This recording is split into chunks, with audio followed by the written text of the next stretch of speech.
अनाया की माँ इस बात को बड़े अच्छे तरीके से समझ गई है कि उसकी बेटी बिल्कुल पागलों सी हरकतें करने लगी है।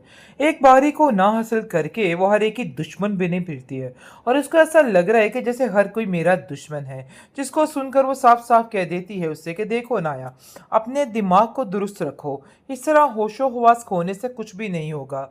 देखो बिल्कुल अकेली रह जाओगी, इन बातों को समझने की जरूरत है। लेकिन जी आप देखेंगे कि रहील कहता है कि सबको बारी की परवाह है, किसी को मेरी परवाह नहीं है कि आखिर मेरे दिल में मेरी बहन के लिए क्या है, मेरी बहन के दिल पे क्या गुजर रही है। लेकिन जी आप देखेंगे कि उसकी माँ कहती है कि जो होना था सो हो गया। देखो मजीद इस तरह की बातें करके क्यों अपने दिल को परेशान कर रहे हो। ये सारी बातें सिर्फ तकलीफ देंगी हमें। दूसरी तरफ काफ़ी ज़्यादा शायान परेशान है, क्योंकि जैसे ही वो देखता है मिनाल को और काफ़ी ज़्यादा परेशान हो जाता है, क्योंकि मिनाल के ससुराल वाले अब उसको ससुराल वाले बन के दिखा रहे हैं। उसका भाई तो ऐसे जैसे एक जिद पे अटक चुका है और कहता है कि बस अब चाहे जो मर्जी हो जाए, मैं अब इन चीज़ों को हैंडल करके रहूँगा अपने तरीके से। लेकिन रहील भी कुछ कम नहीं है। वो भी सिर्फ और सिर्फ अनाया की तरह उसके पीछे लग के हर चीज़ को ख़त्म करने की कोशिश कर रहे और कहता है कि मुझे तो समझ नहीं आ रही है कि आखिर आप लोग क्यों इस बात के पीछे पड़ चुके हैं कि बारी बिल्कुल बेकसूर है। बारी बिल्कुल बेकसूर नहीं है, बल्कि ये सारा कुछ किया जरा उसी का है। किस तरीके से उसने मेरी बहन से मंगनी की और फिर से झटपट से मंगनी तोड़ डाली। आखिर ये कहाँ की शराफत है। जिसको सुनकर मिनाल कहती है कि इन सब चीज़ों में उसका कोई कसूर नहीं है। वो मंगनी भी उसकी पसंद से नहीं की जा रही थी, लेकिन आप लोगों की ये प्लानिंग की वजह से ये सब कुछ हुआ। तुम बड़े अच्छे तरीके से जानते हो कि तायाबू की प्लानिंग क्या थी और वो क्या कुछ करने की कोशिश कर रहे थे। काफ़ी ज़्यादा परेशान हो चुका है बारी। बारी को कुछ समझ नहीं आ रही कि आखिर वो क्या करे। बारी की दिन ब दिन काफ़ी तकलीफ बढ़ती जा रही है और काफ़ी ज़्यादा मसाइल का शिकार होता जा रहा है। आप देखेंगे कि परिशे जो है वो कहती है कि अगर तुम्हें अभी भी कोई मसला है तुम्हारे घर में तो आप लोग मुझसे सब कुछ कह सकते हैं। मतलब ये है कि आप लोग अभी भी इनकार कर सकते हैं। लेकिन बारिश को समझाने की कोशिश करता है कि देखो ऐसा कुछ भी नहीं है, सारे मामलात बिल्कुल ठीक है और तुम्हें परेशान होने की कोई ज़रूरत नहीं है। लेकिन जी आप देखेंगे कि परिशे वाकई में काफ़ी घबरा चुकी है, क्योंकि उसकी मुलाकात अनाया से होती है और नाया बहुत फजूल किस्म का उसके साथ बोलती है। लेकिन इस बार आप देखेंगे कि परिशे बिल्कुल नहीं डरती और कहती है कि तुम्हें जो करना है ना सो कर लो, मुझे कुछ भी करने की कुछ भी कहने की ज़रूरत नहीं है, क्योंकि ये सारे मामलात बारी ने खुद तय किए और तुम जाके खुद उससे ये बात पूछ सकती हो। तो बेहतर यही है कि अपने दिल को परेशान करने की बजाय इस बात को एक्सेप्ट कर लो कि आखिर क्या वजह है और क्या नहीं है। लेकिन जी आप देखेंगे कि उसकी माँ कहती है कि जो कुछ होना था सो हो गया, मैं इस रिश्ते से काफ़ी खुश हूँ। रुमैसा की इन बातों की वजह से मैं अपना घर, अपनी बेटी का घर नहीं उजाड़ सकती हूँ, क्योंकि रुमैसा बार बार आके उसको ताने टिश्ने कर रही है और कहती है कि भाई जो कुछ हुआ है ना तुम्हारी वजह से हुआ है। तुमने तो मुझे इतना काबिल नहीं समझा है कि तुम ये रिश्ता मुझे करने दो। मतलब ये है कि कोई भी कुछ काम करने दो, क्योंकि तुम हमेशा से यही चाहती थी कि मैं हमेशा से पीछे रहूं।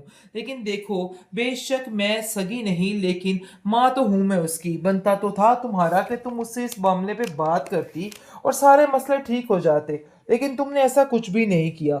हमेशा मुझे गैर समझ के साइड पे ही कर दिया। आखिर कब तक ये सब कुछ करती रहोगी? कल को बताना तो पड़ेगा ना कि आखिरकार मैं भी उसकी माँ हूँ। लेकिन जो जुबैदा कहती है कि ऐसी कोई बात नहीं है, क्योंकि जुबैदा को कहीं ना कहीं इस बात का शक पड़ चुका है कि जो पहला रिश्ता टूटा था परिचय का, वो तोड़वाने वाली सिर्फ और सिर्फ ये औरत ही थी, क्योंकि उसे बातों बातों में इस चीज़ का शक हो चुका है। लेकिन अभी ये बात मंजर आम पर नहीं आई, जिसकी वजह से वो आलिम के सामने अभी ऐसी कोई बात करने से गुरेज कर रही है। अनाया की माँ इस बात को बड़े अच्छे तरीके से समझ गई है कि उसकी बेटी बिल्कुल पागलों सी हरकतें करने लगी है। एक बारी को ना हासिल करके वो हर एक की दुश्मन बनी फिरती है और उसको ऐसा लग रहा है कि जैसे हर कोई मेरा दुश्मन है। जिसको सुनकर वो साफ साफ कह देती है उससे कि देखो अनाया, अपने दिमाग को दुरुस्त रखो। इस तरह होशो हवास खोने से कुछ भी नहीं होगा।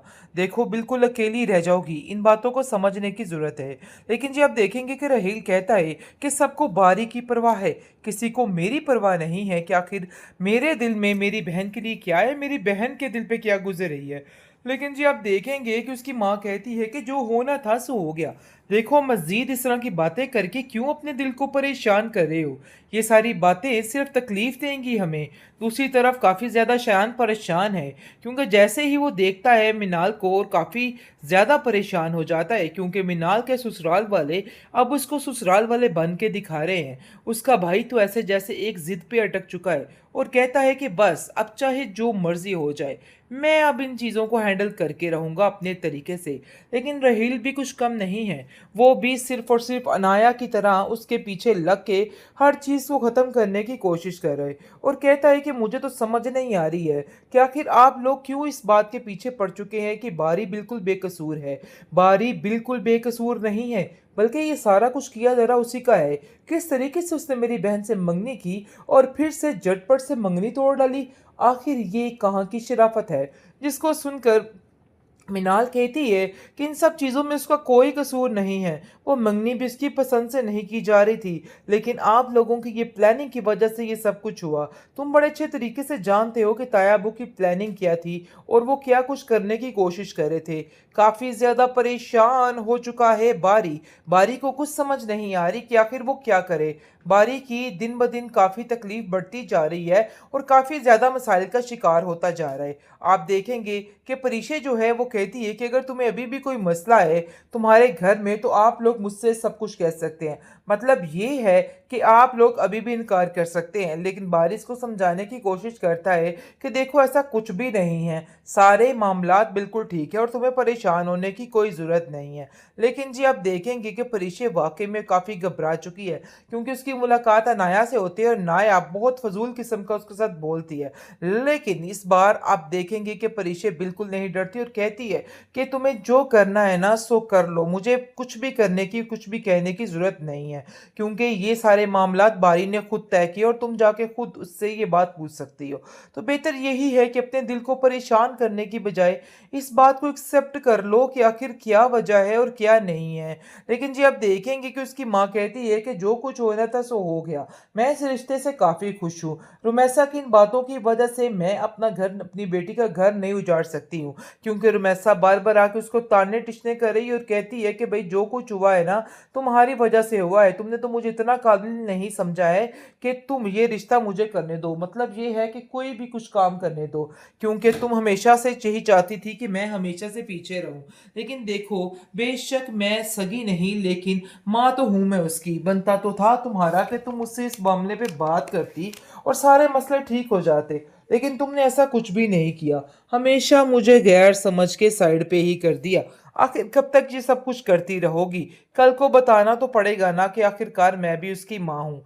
लेकिन जो ज़ुबैदा कहती है कि ऐसी कोई बात नहीं है, क्योंकि ज़ुबैदा को कहीं न कहीं इस बात का शक पड़ चुका है कि जो पहला रिश्ता टूटा था परिचय का, वो तुड़वाने वाली सिर्फ़ और सिर्फ़ ये औरत ही थी, क्योंकि उसे बातों-बातों में इस चीज़ का शक हो चुका है। लेकिन अभी ये बात मंज़र-ए-आम पर नहीं आई, जिसकी वजह से वो आलिम के सामने अभी ऐसी कोई बात